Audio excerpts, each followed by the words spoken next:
Arab ലോകത്തെ വാർത്തകളും വിശേഷങ്ങളുമായി അക്കരെ ആരംഭിക്കുന്നു.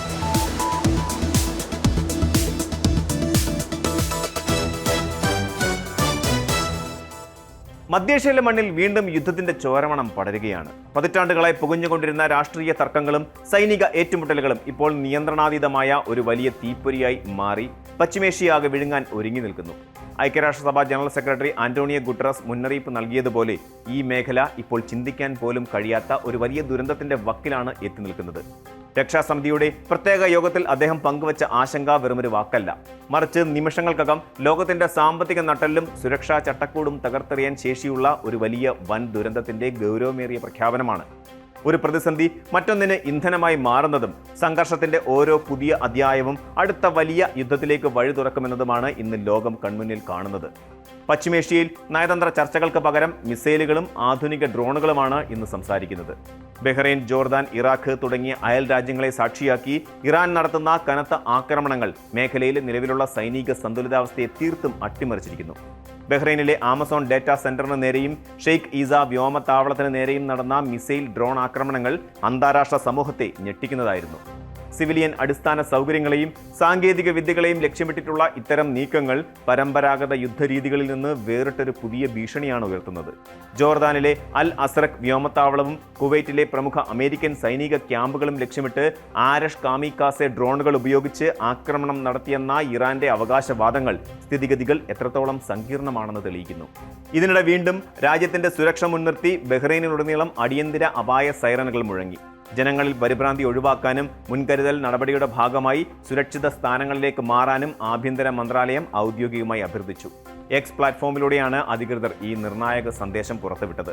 സാഹചര്യത്തിന്റെ ഗൗരവം കണക്കിലെടുത്ത് പൊതുജനങ്ങൾ പൂർണ്ണമായും ജാഗ്രത പാലിക്കണമെന്നും ഔദ്യോഗിക നിർദ്ദേശങ്ങൾ കർശനമായി പാലിക്കണമെന്നും മന്ത്രാലയം ഓർമ്മിപ്പിച്ചു. രാജ്യത്തിന്റെ സുരക്ഷാ സജ്ജീകരണങ്ങൾ വിലയിരുത്തുന്നതിന്റെയും ജനങ്ങളുടെ സുരക്ഷ ഉറപ്പാക്കുന്നതിന്റെയും ഭാഗമായാണ് ഈ അടിയന്തര മുന്നറിയിപ്പ് സംവിധാനം സജീവമാക്കിയത്. അനാവശ്യ ആശങ്കകൾ ഒഴിവാക്കി സഹകരിക്കാൻ മുഴുവൻ പൗരന്മാരോടും താമസക്കാരോടും അധികൃതർ അഭ്യർത്ഥിച്ചിട്ടുണ്ട്. ഇറാഖിലെ കുർദിസ്ഥാൻ മേഖലയുടെ തലസ്ഥാനമായ ഇൻബിലിൽ രാജ്യാന്തര വിമാനത്താവളത്തിന് സമീപം കാമിക്കാസെ ഡ്രോണുകൾ ഇടിച്ചിറങ്ങിയപ്പോൾ അത് കേവലം ഒരു പ്രാദേശിക തർക്കമല്ലെന്ന് ആഗോള സമൂഹം തിരിച്ചറിഞ്ഞു. അമേരിക്കൻ സൈനിക താവളങ്ങൾക്ക് തൊട്ടടുത്ത് വൻ സ്ഫോടനങ്ങൾ നടക്കുമ്പോൾ വിമാനത്താവള സർവീസുകൾ താൽക്കാലികമായി നിർത്തിവെക്കേണ്ടി വന്നു. തങ്ങൾക്ക് നേരെ വന്ന ഭൂരിഭാഗം മിസൈലുകളെയും ഡ്രോണുകളെയും പ്രതിരോധ സംവിധാനങ്ങൾ ഉപയോഗിച്ച് വെടിവെച്ചിട്ടതായി ബഹ്റൈനും ജോർദാനും അവകാശപ്പെടുന്നുണ്ടെങ്കിലും ജനവാസ മേഖലകളെയും സാധാരണക്കാരുടെ സ്വത്തുക്കളെയും ഭീതിയിലാഴ്ത്തുന്ന ഇത്തരം സംഭവങ്ങൾ അന്താരാഷ്ട്ര മാനുഷിക നിയമങ്ങളുടെ നഗ്നമായ ലംഘനമായി വിലയിരുത്തപ്പെടുന്നു. ആഗോള കപ്പൽ ഗതാഗതത്തിന്റെയും ഊർജ്ജ വിതരണത്തിന്റെയും ജീവനാഡിയായ ചെങ്കടലും ഹോർമൂസ് കടലിടുക്കും ഇന്ന് കടുത്ത ഭീതിയുടെ നിഴലിലാണ്. യമനിലെ ഹൂതി വിമതർ ചെങ്കടലിലൂടെ സഞ്ചരിക്കുകയായിരുന്ന സൗദി പതാകയുള്ള എൻസെലിയ എന്ന എണ്ണക്കപ്പലിന് നേരെ നടത്തിയ ആക്രമണം വലിയ അമർഷത്തിനിടയാക്കി. അന്താരാഷ്ട്ര നാവിഗേഷൻ സുരക്ഷയ്ക്ക് വൻ ഭീഷണി ഉയർത്തുന്ന ഈ നീക്കത്തെ യുണൈറ്റഡ് അറബ് എമിറേറ്റ്സ് ഉൾപ്പെടെയുള്ള രാജ്യങ്ങൾ ശക്തമായ ഭാഷയിലാണ് അപലപിച്ചത്. ലോകത്തിലെ ഏറ്റവും നിർണായകമായ ജലപാതകളുടെ സ്ഥിരത തകർക്കുന്നത് അന്താരാഷ്ട്ര വ്യാപാര മേഖലയ്ക്ക് കനത്ത തിരിച്ചടിയാണ്. ഹോർമൂസ് കടലിടുക്കിൽ ഏകദേശം 6000-ഓളം നാവികർ സുരക്ഷിതമായി സഞ്ചരിക്കാനാവാതെ കുടുങ്ങിക്കിടക്കുന്നു എന്നത് സങ്കടകരമായ ഒരു യാഥാർത്ഥ്യമാണ്. UN മനുഷ്യാവകാശ സമിതി അധ്യക്ഷൻ വോക്കർ ടൂർക്ക് വ്യക്തമാക്കിയതുപോലെ യുദ്ധത്തിൽ പങ്കാളിയായ രാജ്യങ്ങൾ ഈ നിരപരാധികളായ നാവികരെ രക്ഷിക്കാൻ അടിയന്തരമായി ഇടപെടേണ്ടതുണ്ട്. അവർക്കാവശ്യമായ മരുന്നും ഭക്ഷണവും എത്തിക്കുക എന്നത് രാഷ്ട്രീയത്തിനതീതമായ ഒരു മാനുഷിക കടമയാണ്. ഇതിനിടെ ചെങ്കടലിലെ ആക്രമണ ഭീഷണി കണക്കിലെടുത്ത് സൗദി എണ്ണ കമ്പനിയായ ആരാംകോ തങ്ങളുടെ കയറ്റുമതി തന്ത്രങ്ങളിൽ മാറ്റം വരുത്തിയിരിക്കുകയാണ്. ഈജിപ്തിന്റെ മെഡിറ്ററേനിയൻ തുറമുഖമായ സിദി കെറിർ വഴി കൂടുതൽ അസംസ്കൃത എണ്ണ കയറ്റുമതി ആരംഭിച്ചാണ് സൗദി വിപണിയിലെ തടസ്സങ്ങൾ മറികടക്കാൻ ശ്രമിക്കുന്നത്. തന്ത്രപ്രധാനമായ കടലിടുക്കുകൾ അടയുന്നത് തുടർന്നാൽ അത് ലോകത്താകമാനം രൂക്ഷമായ ഇന്ധന വിലക്കയറ്റത്തിനും ഉൽപാദന മേഖലയിലെ തകർച്ചയ്ക്കും വഴി തുറക്കും. മേഖലയിൽ പടരുന്ന ഈ അശാന്തിയിൽ തങ്ങളുടെ കടുത്ത നിലപാട് വ്യക്തമാക്കി അമേരിക്ക രംഗത്തെത്തിയിട്ടുണ്ട്. ചെങ്കടലിൽ എണ്ണക്കപ്പലുകൾ ആക്രമിച്ച ഇറാനും ഹൂതി സംഘങ്ങൾക്കുമെതിരെ അതിശക്തമായ സൈനിക നടപടി ഉണ്ടാകുമെന്ന് UN പ്രസിഡന്റ് ഡൊണാൾഡ് ട്രംപ് പ്രഖ്യാപിച്ചു കഴിഞ്ഞു. ആക്രമിക്കപ്പെട്ട ചരക്ക് കപ്പലുകൾക്കുണ്ടായ കനത്ത നഷ്ടപരിഹാരം ഇറാന്റെ പണം ഉപയോഗിച്ച് ഈടാക്കുമെന്ന അദ്ദേഹത്തിന്റെ നിലപാട് തർക്കങ്ങളുടെ വ്യാപ്തി വർദ്ധിപ്പിക്കുന്നു. യമനിലെ ഹൂതികൾക്ക് ആയുധങ്ങളും സൈനിക ഉപദേശങ്ങളും നൽകി സഹായിക്കുന്നത് ഇറാന്റെ റവല്യൂഷണറി ഗാർഡ് സേനയാണെന്ന റിപ്പോർട്ടുകൾ പുറത്തു വന്നതോടെ തർക്കം കൂടുതൽ ഉച്ചസ്ഥായിയിലെത്തി. ഇതിന് മറുപടിയായി ഇറാനിലെ കിഷൻ ദ്വീപിലും ഇസ്ഫഹാൻ പ്രവിശ്യയിലും ഖുസസ്താൻ, ഫാർസ് മേഖലകളിലും US സേന കനത്ത ബോംബാക്രമണം നടത്തിയ വിവരങ്ങൾ പുറത്തു വരുന്നുണ്ട്. രണ്ട് ശക്തമായ സൈനിക ശക്തികൾ നേരിട്ട് ഏറ്റുമുട്ടുന്ന അവസ്ഥയിലേക്ക് കാര്യങ്ങൾ നീങ്ങുമ്പോൾ അത് പശ്ചിമേഷ്യൻ അതിർത്തി തർക്കത്തിനപ്പുറത്തേക്ക് ഒരു ലോക മഹായുദ്ധത്തിന്റെ സ്വഭാവം കൈവരിക്കുമോ എന്ന ഭീതിയിലാണ് ആഗോള സമൂഹം. പശ്ചിമേഷ്യൻ പ്രതിസന്ധി വെറുമൊരു ഭരണകൂട തർക്കമോ അല്ലെങ്കിൽ പ്രാദേശിക മേധാവിത്വത്തിനായുള്ള പോരാട്ടമോ മാത്രമല്ല.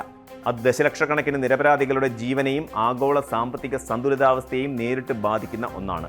രാഷ്ട്രീയ ലക്ഷ്യങ്ങൾ എന്താണെന്ന് പോലും തിരിച്ചറിയാൻ കഴിയാത്ത വിധം യുദ്ധഭീതിയും പ്രതികാര നടപടികളും രാഷ്ട്രങ്ങളുടെ ചിന്തകളെ മറയ്ക്കുകയാണ്.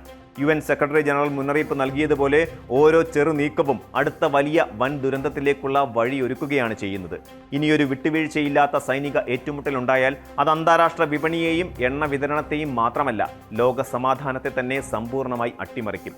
ബഹുമുഖ വൻ ശക്തികളും പ്രാദേശിക ഭരണാധികാരികളും ഉടനടി ആയുധങ്ങൾ താഴെവെച്ച് സമാധാനത്തിന്റെ പുതിയൊരു നയതന്ത്ര ചർച്ചാവേദി തുറന്നില്ലെങ്കിൽ നാം ഭയക്കുന്ന ആ അചിന്തനീയമായ അവസ്ഥ യാഥാർത്ഥ്യമായി നമ്മുടെ മുന്നിലെത്തും. ഗൾഫ് നാടുകളിൽ മലയാളികൾ കെട്ടിപ്പടുത്തത് കേവലം സാമ്പത്തിക സാമ്രാജ്യങ്ങൾ മാത്രമല്ല, അതിലും വലിയൊരു വിശ്വാസ്യതയുടെ ആകാശമാണ്. സത്യസന്ധതയ്ക്കും കഠിനാധ്വാനത്തിനും പേരുദ്യോഗമുള്ള പ്രവാസി മലയാളി സമൂഹം അറബ് നാടുകളിലും മറ്റിതര രാജ്യക്കാരിലും ഉണ്ടാക്കിയെടുത്ത ആ നല്ല പേര് ഏത് പ്രതിസന്ധിയിലും അവരുടെ ഏറ്റവും വലിയ കൈമുതലായിരുന്നു. എന്നാൽ ഈ മഹത്തായ പാരമ്പര്യത്തിന് കരിനിഴൽ വീഴ്ത്തുന്ന ചില വഞ്ചനയുടെ കഥകളാണ് അടുത്ത കാലത്തായി പുറത്തു വരുന്നത്. UAE അലൈനിൽ ജോലി ചെയ്തിരുന്ന പാകിസ്ഥാൻ സ്വദേശിയായ അല്ലാഹ് നൂർ എന്ന പ്രവാസിയുടെ അനുഭവം ഇതിന് ഏറ്റവും വലിയ ഉദാഹരണമാണ്. ഒപ്പം ജോലി ചെയ്ത മലയാളി സുഹൃത്തുക്കളെ കണ്ണടച്ച് വിശ്വസിച്ചതിന്റെ പേരിൽ 2,79,000 UAE ദിർഹം, അതായത് ഏകദേശം 73 ലക്ഷത്തിലധികം ഇന്ത്യൻ രൂപ, അത് നഷ്ടപ്പെട്ട് ഒടുവിൽ നീതി തേടി കേരളത്തിലെ നിയമ സംവിധാനങ്ങൾക്ക് മുന്നിൽ എത്തേണ്ടി വന്ന അല്ലാഹ് നൂറിന്റെ കേസ് പ്രവാസി ലോകത്തിനാകെ വലിയൊരു പാഠവും മുന്നറിയിപ്പും നൽകുന്നു. അലൈനിലെ നിർമ്മാണ മേഖലയിൽ ഉയർന്ന തസ്തികകളിൽ ജോലി ചെയ്തിരുന്നവരായിരുന്നു പാകിസ്ഥാൻ സ്വദേശിയായ അല്ലാഹ് നൂർ മാലിക്കും മലപ്പുറം സ്വദേശി റഷീദും. അല്ലാഹ് നൂർ മെറ്റീരിയൽ ഇൻസ്പെക്ടറായും കൺസൾട്ടന്റായും ജോലി ചെയ്തപ്പോൾ റഷീദ് കോൺട്രാക്ടിംഗ് വിഭാഗത്തിലായിരുന്നു പ്രവർത്തിച്ചിരുന്നത്. ഒരേ തൊഴിലിടത്തിലെ നിത്യേനയുള്ള ഇടപെടലുകൾ ഇരുവരെയും അടുത്ത സുഹൃത്തുക്കളാക്കി മാറ്റി. ഈ ആത്മബന്ധം മുതലാക്കി സ്വന്തമായി ബിസിനസ് തുടങ്ങി വൻ ലാഭം കൊയ്യാമെന്ന വാഗ്ദാനവുമായി റഷീദും കൂട്ടാളി അനസും ഈ അല്ലാഹ് നൂറിനെ സമീപിക്കുകയായിരുന്നു. ലാഭകരമായ പല പദ്ധതികളും കയ്യിലുണ്ടെന്നും അതിൽ പങ്കാളിയാക്കാമെന്നും വിശ്വസിപ്പിച്ച അവർ അല്ലാഹ് നൂറിൽ നിന്നും അദ്ദേഹത്തിന്റെ സുഹൃത്തുക്കളിൽ നിന്നും വൻ തുകകൾ ഘട്ടം ഘട്ടമായി കൈക്കലാക്കി. വിശ്വാസ്യത ഉറപ്പിക്കാനായി 2016 ഏപ്രിൽ 1 2,64,000 ദിർഹത്തിന്റെയും ഏപ്രിൽ 9 5,000 ദിർഹത്തിന്റെയും പോസ്റ്റ് ഡേറ്റഡ് ചെക്കുകൾ അല്ലാഹ് നൂറിന് അവർ നൽകി. എന്നാൽ പണം തിരിച്ചു കിട്ടേണ്ട സമയത്ത് ബാങ്കിൽ സമർപ്പിച്ചപ്പോഴാണ് അക്കൗണ്ടിൽ പണമില്ലാതെ ചെക്കുകൾ മടങ്ങുന്നതും തങ്ങൾ ക്രൂരമായി വഞ്ചിക്കപ്പെടുകയായിരുന്നുവെന്നും അല്ലാഹ് നൂർ തിരിച്ചറിയുന്നത്. വഞ്ചിക്കപ്പെട്ടു എന്നുറപ്പായതോടെ അല്ലാഹ് നൂർ അലൈൻ കുറ്റകൃത്യ കോടതിയെ സമീപിക്കുകയും ശക്തമായ നിയമ പോരാട്ടം നടത്തുകയും ചെയ്തു. കേസ് വിശദമായി പരിശോധിച്ച UAE കോടതി റഷീദിനെ കുറ്റക്കാരനായി കണ്ടെത്തുകയും തടവ് ശിക്ഷയും പിഴയും വിധിക്കുകയും ചെയ്തു. എന്നാൽ കോടതി വിധിച്ച ശിക്ഷ അനുഭവിക്കുന്നതിനോ അല്ലെങ്കിൽ തട്ടിയെടുത്ത തുക തിരികെ നൽകുന്നതിനോ തയ്യാറാകാതെ അധികൃതരുടെ കണ്ണുവെട്ടിച്ച് റഷീദ് സ്വന്തം നാട്ടിലേക്ക് കടക്കുകയായിരുന്നു. UAE വിചാരണയിൽ നിന്നും തടവ് ശിക്ഷയിൽ നിന്നും രക്ഷപ്പെടാൻ പ്രതി കാണിച്ച ഈ തന്ത്രം പക്ഷേ അല്ലാഹ് നൂറിനെ തളർത്തിയില്ല. കേസിൽ ഉൾപ്പെട്ട മറ്റൊരാളായ അനസ് ഇപ്പോഴും UAE തുടരുന്നുണ്ടെന്ന് സംശയിക്കപ്പെടുന്നുണ്ട്. പ്രവാസി ലോകത്തെ ഏതൊരു സാമ്പത്തിക കുറ്റകൃത്യവും കേവലം രണ്ട് വ്യക്തികൾ തമ്മിലുള്ള തർക്കമായി മാത്രം ഒതുങ്ങി നിൽക്കുന്ന ഒന്നല്ല. പ്രത്യേകിച്ച് അന്യരാജ്യക്കാരനായ ഒരു സഹപ്രവർത്തകൻ മലയാളിയെ വിശ്വസിച്ച് പണം നൽകുകയും ആ വിശ്വാസ്യത ദുരുപയോഗം ചെയ്ത് മലയാളി നാട്ടിലേക്ക് കടക്കുകയും ചെയ്യുമ്പോൾ അതിന്റെ പ്രത്യാഘാതം അനുഭവിക്കേണ്ടി വരുന്നത് ഗൾഫിലെ ലക്ഷക്കണക്കിന് വരുന്ന സാധാരണക്കാരായ മലയാളി പ്രവാസികളാണ്. UAEയിലെയും മറ്റ് ഗൾഫ് രാജ്യങ്ങളിലെയും തൊഴിൽ മേഖലകളിൽ മലയാളികൾക്ക് ലഭിച്ചിരുന്ന പ്രത്യേക പരിഗണനയും ബഹുമാനവും ഇത്തരത്തിലുള്ള ഒറ്റപ്പെട്ട സംഭവങ്ങൾ കാരണം തകർന്നടിയാൻ സാധ്യതയേറെയാണ്. ഒരു മലയാളി നൽകുന്ന വാക്കിന് അറബികളും ഇതര ഏഷ്യൻ നിക്ഷേപകരും നൽകിയിരുന്ന വലിയ വില ഇത്തരം തട്ടിപ്പുകളിലൂടെ ചോദ്യം ചെയ്യപ്പെടുകയാണ്. ബിസിനസ് പങ്കാളിത്തത്തിലോ സാമ്പത്തിക ഇടപാടുകളിലോ മലയാളികളെ പങ്കാളികളാക്കാൻ മറ്റു രാജ്യക്കാർ ഇനി അല്പം മടി കാണിച്ചേക്കാം എന്ന യാഥാർത്ഥ്യം പ്രവാസി സമൂഹം ഗൗരവത്തോടെ കാണേണ്ടതുണ്ട്. പ്രമുഖ അഭിഭാഷകനായ ഷമീർ മുഹമ്മദ് ഈ വിഷയവുമായി ബന്ധപ്പെട്ട് പറയുന്നത് ഇങ്ങനെയാണ്. സന്ദീപ് ജി പറഞ്ഞതുപോലെ തന്നെ മലയാളികൾ ഗൾഫ് രാജ്യങ്ങളിൽ കെട്ടിപ്പടുത്തത് കേവലം ഒരു സാമ്പത്തിക സാമ്രാജ്യം മാത്രമല്ല, മറിച്ച് കഠിനാധ്വാനത്തിന്റെയും വിശ്വാസ്യതയുടെയും അതുപോലെ തന്നെ സത്യസന്ധതയുടെയും വലിയൊരു ലോകം തന്നെയാണ്. ഇന്നും ആ സ്വീകാര്യത ഗൾഫ് രാജ്യങ്ങളിൽ മലയാളികൾക്ക് കിട്ടിക്കൊണ്ടിരിക്കുന്നുണ്ട്. പലപ്പോഴും നിലവിലെ സാഹചര്യത്തിൽ ആ സൽപ്പേര് കളങ്കപ്പെടുത്തുന്നുള്ള പല പ്രവർത്തനങ്ങളും നമ്മൾ മലയാളി സുഹൃത്തുക്കളുടെ ഭാഗത്തു നിന്ന് ഉണ്ടാവുന്നുണ്ട്. ഇപ്പോൾ റീസെന്റ് ഉണ്ടായ ടിക്ടോക്കിലൂടെയുള്ള വെല്ലുവിളിയും അത് കഴിഞ്ഞിട്ടുള്ള കൊലപാതകം, അതുപോലെ ഡ്രഗ് കേസിൽ പിടിക്കപ്പെടുന്ന മലയാളികളുടെ എണ്ണം, അതുപോലെ തന്നെ മദ്യപിച്ച് പൊതു മദ്യത്തിൽ പ്രശ്നമുണ്ടാക്കുന്നവരുടെ എണ്ണം തുടങ്ങി പല പ്രശ്നങ്ങളും ആ സൽപ്പേര് കളങ്കപ്പെടുത്തുന്ന തരത്തിലുള്ള പ്രവർത്തനങ്ങൾ നമ്മൾ മലയാളി സുഹൃത്തുക്കളുടെ ഭാഗത്തു നിന്ന് ഉണ്ടാവുന്നുണ്ട് എന്നുള്ളത് സങ്കടകരമായിട്ടുള്ള ഒരു കാര്യമാണ്. ഈ കേസിൽ ഇപ്പൊ അള്ളാനൂറിന്റെ കേസിൽ ഈ സാമ്പത്തിക ഇടപാട് പലപ്പോഴും ഇപ്പൊ ഈ പല കേസുകളിലും കണ്ടുവരാറുണ്ട്. ഈ സൗഹൃദത്തിന്റെ പേരിലോ അല്ലെങ്കിൽ വിശ്വാസതയുടെ പേരിലോ വലിയ തരത്തിലുള്ള ഇൻവെസ്റ്റ്മെന്റ് അല്ലെങ്കിൽ ബിസിനസ് പാർട്ണർഷിപ്പ് ഒക്കെ തുടങ്ങും. വേണ്ടത്ര നിയമസുരക്ഷ ഇത്തരം കേസുകളിൽ ഉറപ്പുവരുത്താറില്ല. ഇപ്പോൾ നിയമപരമായിട്ട് ഒരു കമ്പനിയിൽ ഇൻവെസ്റ്റ് ചെയ്യുമ്പോഴോ അല്ലെങ്കിൽ ഒരു ബിസിനസ്സിൽ ഇൻവെസ്റ്റ് ചെയ്യുമ്പോൾ അതിന്റെ ബേസിക് ആയിട്ടുള്ള ഒരു കാര്യം പോലും പലരും ചെയ്യാറില്ല എന്നുള്ളത് കൊണ്ടാണ് പലപ്പോഴും ഇത്തരം ചതിയിൽ പലരും ചെന്ന് ചാടുന്നത്. അത് പല സംസ്ഥാനങ്ങളിൽ നിന്നുള്ള ആളുകളും, മലയാളികൾ മാത്രമല്ല, പല സംസ്ഥാനങ്ങളിൽ നിന്നുള്ള ആളുകളും അതുപോലെ തന്നെ പല രാജ്യക്കാരും ഇത്തരം പ്രവർത്തനങ്ങളിൽ ചതിക്കപ്പെടുന്നുണ്ട് അല്ലെങ്കിൽ ചതിക്കുന്നുണ്ട് എന്നുള്ളത് വളരെ ഒരു കൃത്യമായിട്ടുള്ള യാഥാർത്ഥ്യമാണ്. നമ്മൾ മനസ്സിലാക്കേണ്ട ഈ കേസിൽ ഇവരെ സംബന്ധിച്ചിടത്തോളം നാട്ടിൽ കേസ് നടത്തിയത് എക്സിക്യൂട്ട് ചെയ്യുക എന്നുള്ളത് വലിയ ബുദ്ധിമുട്ടുള്ള കാര്യമാണ്. അതിൽ ഒരുപാട് കോംപ്ലിക്കേഷൻസ് ഉണ്ട് എന്നുള്ളത് ഒരു യാഥാർത്ഥ്യമാണ്. ഏതെങ്കിലും തരത്തിൽ ഇപ്പോൾ നമുക്ക് ഈ കേസിൽ ഓപ്പോസിറ്റ് പാർട്ടിയുടെ വശം കൂടി കേൾക്കേണ്ടത് വളരെ പ്രധാനപ്പെട്ടുള്ള കാര്യമാണ്. എന്താണ് സംഭവിച്ചത് എന്ന് നമുക്കറിയില്ല. കൃത്യമായി ആ ജഡ്ജ്മെന്റ് കണ്ടാലോ അതുമായി ബന്ധപ്പെട്ടുള്ള കാര്യങ്ങൾ അറിഞ്ഞാൽ മാത്രമാണ് നമുക്കിതിൽ എന്താണ് സംഭവിച്ചത് എന്ന് കൃത്യമായിട്ടൊരു അഭിപ്രായം പറയാൻ പറ്റുള്ളൂ. എന്നിരുന്നാലും ഇത്തരം പ്രവർത്തനങ്ങൾ, വിശ്വാസ്യത നഷ്ടപ്പെടുത്തുന്ന ഇത്തരം പ്രവർത്തനങ്ങളിൽ നിന്നും അതുപോലെ തന്നെ ഏതെങ്കിലും തരത്തിലുള്ള സാമ്പത്തിക ഇടപാടുകളൊക്കെ ചെയ്യുമ്പോൾ, ബിസിനസ് ഒക്കെ ചെയ്യുമ്പോൾ വേണ്ടത്ര നിയമ സുരക്ഷ ഉറപ്പുവരുത്തണം എന്നുള്ളത് ശ്രദ്ധിക്കണമെന്നുമാണ് ഈ ഒരു കാര്യത്തിൽ പറയാനുള്ളത്. വ്യക്തിപരമായ ബന്ധങ്ങളുടെയും സൗഹൃദങ്ങളുടെയും പേരിൽ നിയമപരമായ സുരക്ഷ ഉറപ്പുവരുത്താതെ വൻ തുകകൾ കൈമാറുന്നത് എത്രത്തോളം അപകടകരമാണെന്നത് അല്ലാഹനൂറിന്റെ അനുഭവം തെളിയിക്കുന്നു. സ്വന്തം നാട്ടുകാരൻ അല്ലാതിരുന്നിട്ട് കൂടി ഒരു സഹപ്രവർത്തകനെ കണ്ണടച്ച് വിശ്വസിച്ച അല്ലാഹനൂറിന് തന്റെ ജീവിത സമ്പാദ്യമാണ് നഷ്ടമായത്. പ്രവാസ ലോകത്ത് എത്ര കടുത്ത സൗഹൃദമാണെങ്കിലും ബിസിനസ് അല്ലെങ്കിൽ സാമ്പത്തിക ഇടപാടുകൾ നടത്തുമ്പോൾ ബാങ്കിംഗ് നിയമപരമായ ഉടമ്പടികൾ കൃത്യമായി പാലിക്കേണ്ടതുണ്ട്. ഇതിനൊപ്പം തന്നെ വിദേശത്ത് കുറ്റം ചെയ്തിട്ട് നാട്ടിൽ വന്ന് സുരക്ഷിതനായി ജീവിക്കാമെന്ന് കരുതുന്നവർക്ക് ശക്തമായ ഒരു സന്ദേശം നൽകാൻ ഈ കേസിന്റെ തുടർ നടപടികൾക്ക് സാധിക്കേണ്ടതുണ്ട്. എങ്കിൽ മാത്രമേ മലയാളി പ്രവാസി സമൂഹം നെഞ്ചിലേറ്റുന്ന വിശ്വാസ്യത എന്ന മഹത്തായ പാരമ്പര്യം വരും തലമുറകൾക്കായി സംരക്ഷിക്കപ്പെടുകയുള്ളൂ.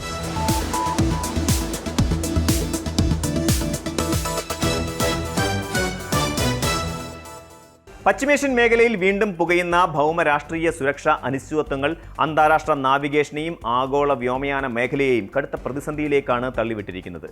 കിഴക്കിനെയും പടിഞ്ഞാറിനെയും ബന്ധിപ്പിക്കുന്ന ലോകത്തിലെ ഏറ്റവും തിരക്കേറിയ വ്യോമപാതകളിലൊന്നായ ഗൾഫ് മേഖലയിൽ വിമാന സർവീസുകൾ ഒന്നടങ്കം താറുമാറായതോടെ ആയിരക്കണക്കിന് പ്രവാസികളാണ് അനിശ്ചിതത്വത്തിലായിരിക്കുന്നത്. യുണൈറ്റഡ് അറബ് എമിറേറ്റ്സിലെ പ്രമുഖ വിമാന കമ്പനികളായ Emirates, Etihad Airways, Fly Dubai, Air Arabia എന്നിവയ്ക്ക് പുറമെ ഇന്ത്യയുടെ Air India Express, Qatar Airways, Saudi Airlines തുടങ്ങിയ പ്രമുഖ സേവനദാതാക്കളും തങ്ങളുടെ നിരവധി സർവീസുകൾ താൽക്കാലികമായി റദ്ദാക്കുകയോ സമയക്രമത്തിൽ മാറ്റം വരുത്തുകയോ ചെയ്തിരിക്കുന്നു. മേഖലയിലെ സുരക്ഷാ മുന്നറിയിപ്പുകൾ ശക്തമായതോടെ ഗൾഫ് മേഖലയിലെ പ്രധാന നഗരങ്ങളെ ബന്ധിപ്പിക്കുന്ന നിരവധി റൂട്ടുകളിലാണ് വിമാന കമ്പനികൾ നിയന്ത്രണങ്ങൾ ഏർപ്പെടുത്തിയിട്ടുള്ളത്. അബുദാബിയിലെ സായിദ് അന്താരാഷ്ട്ര വിമാനത്താവളത്തിൽ നിന്ന് സർവീസ് നടത്തുന്ന ഇത്തിഹാദ് എയർവേസ് ബഹ്റൈനിലേക്കും കുവൈറ്റിലേക്കുമുള്ള തങ്ങളുടെ വിമാന സർവീസുകൾ ദിവസങ്ങളോളമാണ് നിർത്തിവെച്ചത്. സമാനമായ രീതിയിൽ ദുബായ് കേന്ദ്രീകരിച്ച് പ്രവർത്തിക്കുന്ന എമിറേറ്റ്സ് എയർലൈൻസ് കുവൈറ്റിലേക്കുള്ള EK853, EK855 ഉൾപ്പെടെയുള്ള റൗണ്ട് ട്രിപ്പ് സർവീസുകളും ബഹ്റൈൻ, അമ്മാൻ റൂട്ടുകളിലെ വിമാനങ്ങളും വ്യാപകമായി റദ്ദാക്കിയിട്ടുണ്ട്. കുറഞ്ഞ നിരക്കിൽ സർവീസ് നടത്തുന്ന ഫ്ലൈ ദുബൈയും എയർ അറേബ്യയും ഷാർജ, അബുദാബി വിമാനത്താവളങ്ങളിൽ നിന്നുള്ള ഗൾഫ് മേഖലാ സർവീസുകൾ വൻതോതിൽ വെട്ടിച്ചുരുക്കിയിരിക്കുകയാണ്. ഇതിനു പുറമെ ഇറ്റലിയിലെ നേപ്പിൾസ് വിമാനത്താവളത്തിലെ അറ്റകുറ്റപ്പണികൾ കാരണം സലർണോ, കോസ്റ്റാഡി, അമാൽഡിഫിയിലേക്ക് സർവീസുകൾ തിരിച്ചുവിടുന്നത് പോലെയുള്ള പ്രവർത്തനപരമായ മാറ്റങ്ങളും ഈ സമയത്ത് നടപ്പിലാക്കുന്നുണ്ട്. വിമാനത്താവളങ്ങളിലെ അനാവശ്യ തിരക്കൊഴിവാക്കാനും അവസാന നിമിഷത്തിലെ അസൗകര്യങ്ങൾ തടയാനും യാത്രക്കാർ വീടുകളിൽ നിന്ന് പുറപ്പെടുന്നതിന് തൊട്ടുമുമ്പ് നിലവിലെ വിമാന സ്റ്റാറ്റസ് കൃത്യമായി പരിശോധിക്കണമെന്ന് എല്ലാ എയർലൈനുകളും കർശന നിർദ്ദേശം നൽകിയിട്ടുണ്ട്. നിലവിലെ ഈ വലിയ യാത്രാ തടസ്സത്തിന് പിന്നിൽ പശ്ചിമേഷ്യയിലെ രൂക്ഷമായിരിക്കുന്ന സൈനിക തർക്കങ്ങളും തന്ത്രപ്രധാനമായ വ്യോമാതിർത്തികളിലെ സുരക്ഷാ ഭീഷണികളുമാണ്. കഴിഞ്ഞ ജൂലൈ 20 ബഹ്റൈൻ ഫ്ലൈറ്റ് ഇൻഫർമേഷൻ റീജിയണിലെ സിവിൽ എയർ നാവിഗേഷൻ സംവിധാനങ്ങൾക്ക് നേരെ നടന്ന ഡ്രോൺ ആക്രമണങ്ങളും കുവൈറ്റ് വ്യോമാതിർത്തിയിൽ ഉയർന്ന സുരക്ഷാ മുന്നറിയിപ്പുകളുമാണ് അന്താരാഷ്ട്ര വ്യോമയാന മേഖലയെ പെട്ടെന്ന് ജാഗരൂകരാക്കിയത്. അന്താരാഷ്ട്ര വ്യോമപാതകളുടെ സുരക്ഷയ്ക്ക് ഇത് വലിയ വെല്ലുവിളിയാണെന്ന് UAE ഉൾപ്പെടെയുള്ള രാഷ്ട്രങ്ങൾ വ്യക്തമാക്കുകയുണ്ടായി. ഇതേ തുടർന്ന് European union aviation safety agency UAE, Bahrain, Qatar, Kuwait, Jordan, Oman ഉൾപ്പെടെയുള്ള മേഖലയിലെ വ്യോമാതിർത്തി ഉപയോഗിക്കുന്ന വിമാന കമ്പനികൾക്ക് നൽകിയിരുന്ന കടുത്ത സുരക്ഷാ നിർദ്ദേശം ഓഗസ്റ്റ് 31 വരെ നീട്ടിയിരിക്കുകയാണ്. ഇതിനു പുറമെ അമേരിക്ക, ബ്രിട്ടൻ, കാനഡ, ഓസ്ട്രേലിയ തുടങ്ങിയ വൻ ശക്തി രാജ്യങ്ങളും തങ്ങളുടെ പൗരന്മാർക്ക് ഗൾഫ് മേഖലയിലെ യാത്രാ അനിശ്ചിതത്വങ്ങളെക്കുറിച്ച് മുന്നറിയിപ്പ് നൽകിയിട്ടുണ്ട്. പശ്ചിമേഷ്യൻ ആകാശത്ത് മിസൈൽ, ഡ്രോൺ ഭീഷണികളും സൈനിക നീക്കങ്ങളും തുടരുന്നതിനാൽ യാത്രക്കാരുടെയും വിമാനങ്ങളുടെയും സുരക്ഷ മുൻനിർത്തി സർവീസുകൾ റദ്ദാക്കുകയോ ദീർഘദൂര പാതകൾ ചുറ്റിപ്പറക്കുകയോ ചെയ്യുന്ന സുരക്ഷിത നിലപാടാണ് കമ്പനികൾ സ്വീകരിച്ചിരിക്കുന്നത്. ഈ വിമാന സർവീസ് റദ്ദാക്കലുകൾ ഏറ്റവും ദാരുണമായി ബാധിച്ചിരിക്കുന്നത് മലയാളി പ്രവാസികളെയും അവരുടെ കുടുംബങ്ങളെയുമാണ്. ഗൾഫിലെ സ്കൂളുകളിലെ വേനൽ അവധി കാലമായതിനാൽ നാട്ടിലേക്ക് വരാനും അവധി കഴിഞ്ഞ് തിരികെ ഗൾഫ് നാടുകളിലേക്ക് മടങ്ങാനുമായി മാസങ്ങൾക്ക് മുൻപേ ടിക്കറ്റ് ബുക്ക് ചെയ്ത ആയിരക്കണക്കിന് യാത്രക്കാരാണ് കൊച്ചി, കോഴിക്കോട്, കണ്ണൂർ അന്താരാഷ്ട്ര വിമാനത്താവളങ്ങളിൽ കുടുങ്ങിക്കിടക്കുന്നത്. Air India Express, Saudi Airlines, Emirates, Qatar Airways തുടങ്ങിയ കമ്പനികൾ സർവീസുകൾ താൽക്കാലികമായി നിർത്തിവെച്ചതോടെ പ്രവാസികളുടെ മടക്കയാത്ര പൂർണ്ണമായും അവതാളത്തിലായി. വിസ കാലാവധി കഴിയാറായവരും അവധി നീട്ടി ലഭിക്കാതെ സാധാരണക്കാരായ തൊഴിലാളികളും അടിയന്തര ആവശ്യങ്ങൾക്കായി വിദേശത്തേക്ക് തിരിക്കാനിരുന്നവരും ഇതോടെ വലിയ മാനസിക സമ്മർദ്ദത്തിലാണ്. അവസാന നിമിഷം സർവീസുകൾ റദ്ദാക്കപ്പെടുമ്പോൾ കനത്ത തുക നൽകി മറ്റ് എയർലൈനുകളിൽ ടിക്കറ്റ് എടുക്കാൻ പലർക്കും സാമ്പത്തികമായി സാധിക്കുന്നില്ല. കൊച്ചി വിമാനത്താവളത്തിൽ നിന്ന് ബഹ്റൈനിലേക്ക് പുറപ്പെടാനിരുന്ന 100-ലധികം യാത്രക്കാരെ സെക്യൂരിറ്റി ചെക്കിങ്ങും ബോർഡിങ്ങും പൂർത്തിയാക്കിയ ശേഷം കൺട്രോൾ റൂം സന്ദേശത്തെ തുടർന്ന് വിമാനത്തിൽ നിന്ന് പുറത്തിറക്കി തിരികെ അയക്കേണ്ടി വന്ന സംഭവം പ്രവാസി സമൂഹം നേരിടുന്ന ദുരിതത്തിന്റെ ആഴം വ്യക്തമാക്കുന്നു. സർവീസ് റദ്ദാക്കൽ കാരണം പ്രയാസപ്പെടുന്ന യാത്രക്കാർക്ക് സാമ്പത്തിക നഷ്ടമുണ്ടാകാതിരിക്കാൻ എയർലൈനുകൾ ചില പ്രധാന സഹായങ്ങൾ പ്രഖ്യാപിച്ചിട്ടുണ്ട്. സർവീസ് റദ്ദാക്കപ്പെട്ട യാത്രക്കാർക്ക് തങ്ങളുടെ ടിക്കറ്റ് തുക പൂർണ്ണമായി റീഫണ്ട് വാങ്ങാനോ അല്ലെങ്കിൽ യാത്രാ തീയതിക്ക് 1 ദിവസം മുമ്പോ 7 ദിവസത്തിനകമോ ഉള്ള സൗകര്യപ്രദമായ മറ്റു ദിവസങ്ങളിലേക്ക് യാതൊരു അധിക നിരക്കുമില്ലാതെ സൗജന്യമായി ടിക്കറ്റ് മാറ്റി നൽകാനോ ഉള്ള സൗകര്യം ട്രാവൽ ഏജന്റുമാർക്കും യാത്രക്കാർക്കും എയർലൈനുകൾ നൽകിയിട്ടുണ്ട്. വെബ്സൈറ്റുകളിലെ മാനേജ് ബുക്കിംഗ് സൗകര്യം വഴിയോ വാട്സാപ്പ് സഹായ സംവിധാനങ്ങൾ വഴിയോ യാത്രക്കാർക്ക് ഇത് ചെയ്യാവുന്നതാണ്. അതേസമയം നിലവിൽ യാത്ര തുടരുന്നവർക്കായി വിമാനത്താവള അധികൃതരും എയർലൈനുകളും ചില സുപ്രധാന നിർദ്ദേശങ്ങൾ മുന്നോട്ട് വയ്ക്കുന്നു.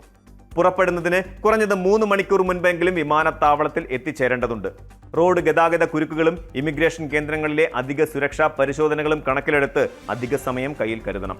ബോർഡിംഗ് സമയത്തിന് 1 മണിക്കൂർ മുൻപെങ്കിലും ഗേറ്റിലെത്താനും സാധ്യമാകുന്നിടത്തോളം online check in, self baggage drop സൗകര്യങ്ങൾ ഉപയോഗപ്പെടുത്താനും നിർദ്ദേശമുണ്ട്. ദുബായ് ടെർമിനൽ 3ലേക്ക് പോകുന്നവർ റോഡ് ഗതാഗതം ഒഴിവാക്കി മെട്രോ സംവിധാനം ഉപയോഗിക്കുന്നത് സമയനഷ്ടം ഒഴിവാക്കാൻ സഹായിക്കും.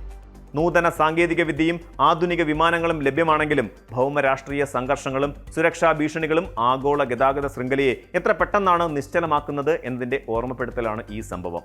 വിമാന സർവീസുകൾ പെട്ടെന്ന് താറുമാറാകുമ്പോൾ അത് കേവലം വ്യോമയാന കമ്പനികളുടെ സാമ്പത്തിക നഷ്ടം മാത്രമല്ല, മറിച്ച് മറുനാട്ടിൽ അധ്വാനിക്കുന്ന ലക്ഷക്കണക്കിന് മനുഷ്യരുടെ ജീവിതത്തെയും അവരുടെ കുടുംബങ്ങളുടെ സ്വപ്നങ്ങളെയുമാണ് തകർത്തെറിയുന്നത്. പശ്ചിമേഷ്യയിൽ ശാശ്വതമായ സമാധാനവും വ്യോമ മേഖലയിലെ പൂർണ്ണ സുരക്ഷിതത്വവും പുനഃസ്ഥാപിക്കപ്പെടുന്നതുവരെ കൃത്യമായ ജാഗ്രതയോടെയുള്ള മുൻകരുതലുകൾ സ്വീകരിക്കുക മാത്രമാണ് പ്രവാസി സമൂഹത്തിന് മുന്നിലുള്ള ഏക വഴി. UAE പോലെ ഒരു രാജ്യത്ത് സ്വന്തമായി ഒരു വാഹനം എന്നത് ആഡംബരത്തെക്കാളുപരി ഒരു അത്യാവശ്യമാണ്. പുതിയ വാഹനങ്ങൾ വാങ്ങുന്നതിനേക്കാൾ വലിയൊരു വിഭാഗം പ്രവാസികളും ആശ്രയിക്കുന്നത് ഉപയോഗിച്ച കാറുകളുടെ അഥവാ യൂസ്ഡ് കാർ വിപണിയെയാണ്. സ്വന്തം വാഹനം പെട്ടെന്ന് വിറ്റ് പണമാക്കാൻ ആഗ്രഹിക്കുന്നവർക്കും കുറഞ്ഞ ചെലവിൽ ഒരു നല്ല വാഹനം സ്വന്തമാക്കാൻ ആഗ്രഹിക്കുന്നവരും ഈ വിപണിയിൽ സജീവമാണ്.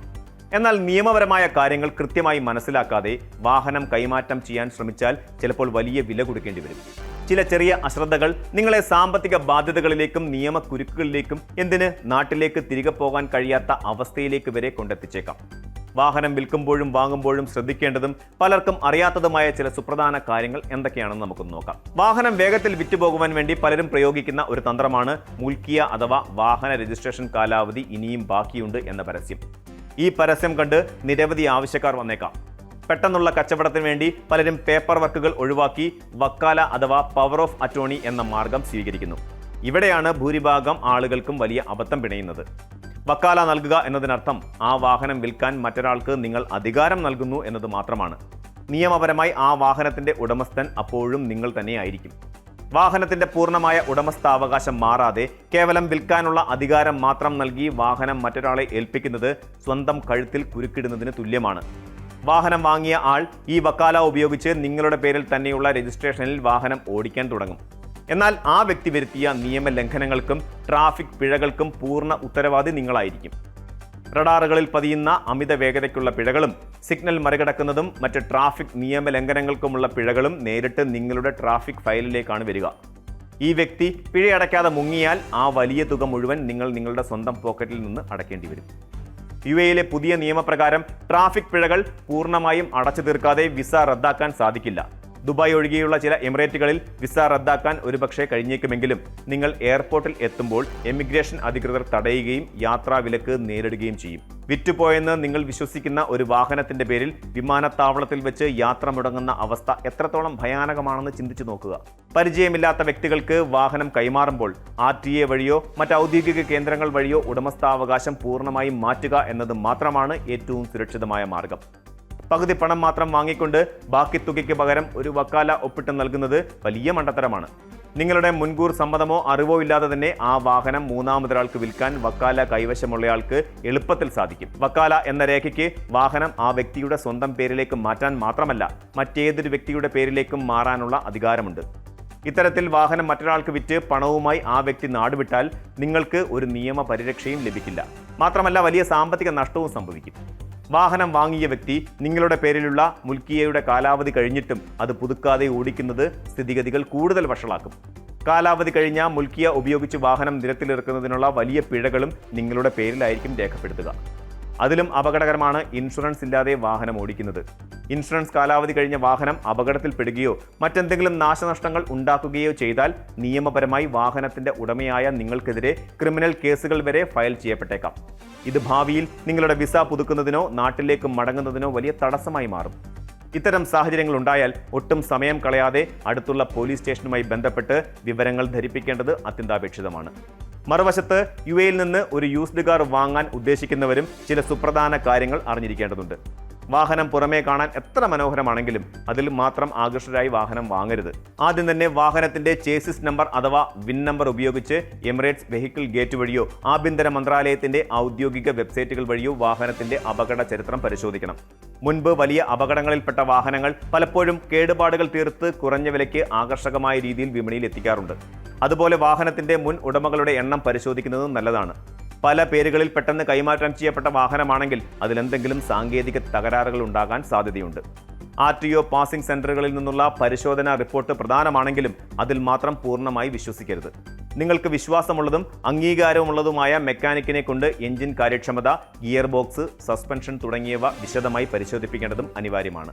ഏറ്റവും അവസാനമായി വാഹനം വാങ്ങുന്നതിന് മുമ്പ് ആ വാഹനത്തിന്റെ പേരിൽ പഴയ ട്രാഫിക് പിഴകൾ ഒന്നും തന്നെ നിലവിലില്ല എന്നുറപ്പുവരുത്താൻ ഔദ്യോഗിക ട്രാഫിക് ആപ്ലിക്കേഷനുകൾ വഴി പരിശോധന നടത്തുകയും വേണം.